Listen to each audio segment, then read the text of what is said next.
Ya estamos de regreso. El análisis de los hechos continúa.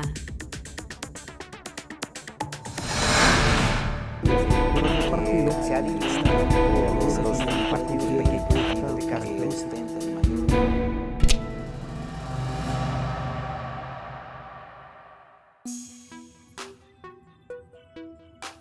Gracias por acompañarnos y también por el acompañamiento de quienes hacen posible esta mesa de reflexión y de análisis. A Fernando Mejorado. Gracias, Fernando. Por supuesto, a Leo Álvarez. Gracias, Leo. Gracias, licenciado Fernando. Buen día. Hola, Leo. Buen día.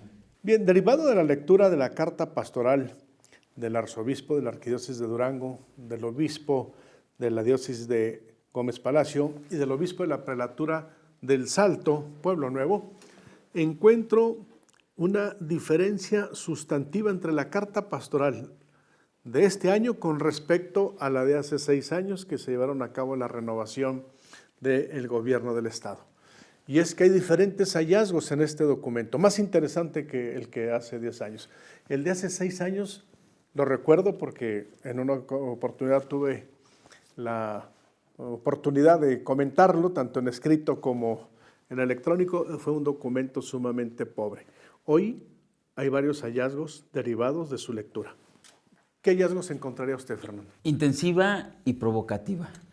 A comparación de hace 6 años, como usted bien lo dice, licenciado, tiene elementos de mayor participación, de naturaleza electoral. Y antes, si me lo permite, licenciado, como nota preliminar de este asunto, la participación de la Iglesia en asuntos políticos tiene como antecedentes o como origen el nacimiento de México como nación. Si ustedes se acuerdan, como lo hemos leído con muchos autores, resulta que la Iglesia desde la construcción o desde la independencia generó actos que se consideran antipatrióticos para esta nación. De ahí surge justamente esta polémica si participa o no. En la guerra de la Reforma, con el gobierno de Benito Juárez, los liberales trajo consigo la separación Iglesia y Estado, que es una tesis muy importante no solo de México, sino a nivel mundial, pero que México fue pionero de esa separación. Durante la dictadura de Juárez, la Iglesia participó de alguna manera como un organismo sumamente institucional, porque sus derechos y lo que ellos consideran sus derechos o sus bienes fueron respetados con mucha amplitud. Pero ya en la época de la posrevolución trataron de acordar con algunos gobiernos, pero al no haber esos acuerdos que a ellos les interesaban, generó entonces la guerra cristiana, la guerra cristera. Ahí me gustaría nada más acotar también que parte de lo que se generó con el derecho divino, ¿te acuerdas que el hecho de que vinieran los españoles y que a través de la religión instauraran lo que fue el sistema de gobierno, pues era ya una especie... Es que justamente el gobierno era... parte de...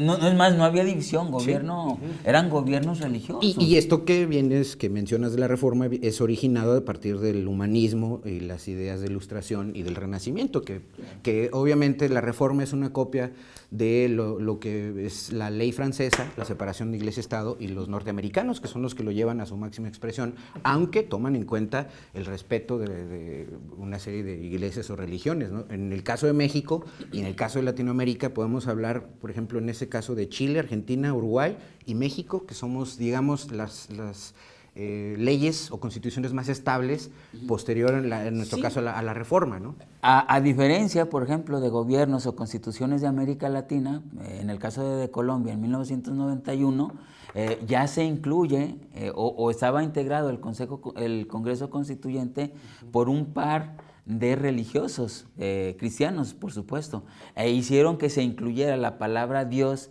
en algunos párrafos de esa Constitución. De hecho, cuando colombiana. abrían las sesiones en el Congreso, un poco similar a los norteamericanos, en God We Trust, que es el Exacto. lema norteamericano. Hoy todavía los presidentes juran con la mano en la Biblia, ¿no? Entonces, eso es sumamente simbólico para las personas. Y bueno, si nos regresamos, retomando el carril histórico en México, en la posrevolución, o sea, más bien en el México moderno, transitaron con ciertos acuerdos, pero de facto. Fue hasta el Salinato que les regresa la posibilidad, no los obligaba, pero les regresa la posibilidad de participar en política. Les ponía algunos candados, como tienes que dejar la religión años antes de que tú puedas participar electoralmente como persona que puede ser elegida y puedes opinar, ¿no? Entonces, me parece que esta carta está inscrita justamente en ese concepto, ¿no? Y un apunte más, la diferencia entre México y estas relaciones, se les llama, si no me equivoco, de concordato. En Argentina, digo, el sumo pontífice, o actualmente, que es argentino, tienen precisamente porque todas la construcción de sus bienes, la construcción jurídica, teológica, fue basada en bienes del Estado-Nación antes de las independencias. En Argentina es muy particular el concordato, que no es la religión oficial, pero sí tiene una figura de ente público financiada por el Estado, la religión católica. Sí, exactamente, en Argentina y en Italia también manejan una especie de concordato similar. Ahora, ¿por qué diablos no? Y perdón, Dios diablo, ¿no? ¿Por qué no van a participar la iglesia en política, ¿no? O sea, a ver, finalmente es un ente público. En nuestro país su formato jurídico es asociación religiosa. Asociación religiosa. Pero también hay una asociación, hay muchas asociaciones de profesionales, hay asociaciones de índole empresarial, de índole sindical, laboral, un sinfín. Y tienen la posibilidad no solo de opinar, sino de participar, e incluso son los mismos sindicatos los que impulsan.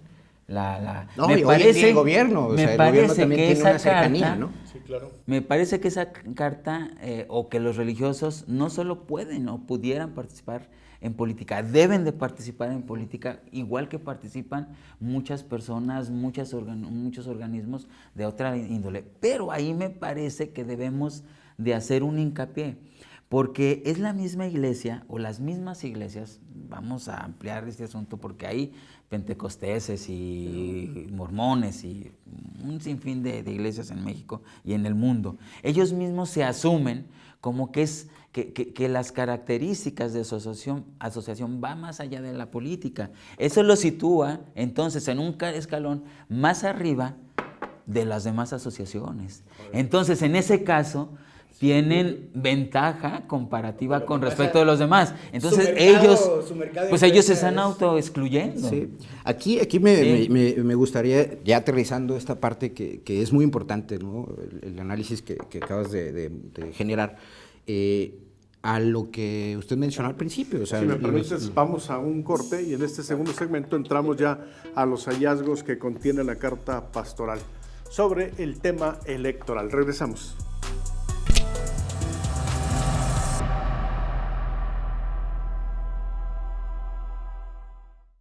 La información que tú necesitas está aquí. www.análisispolitico.com. Visítanos. En un momento, continuamos.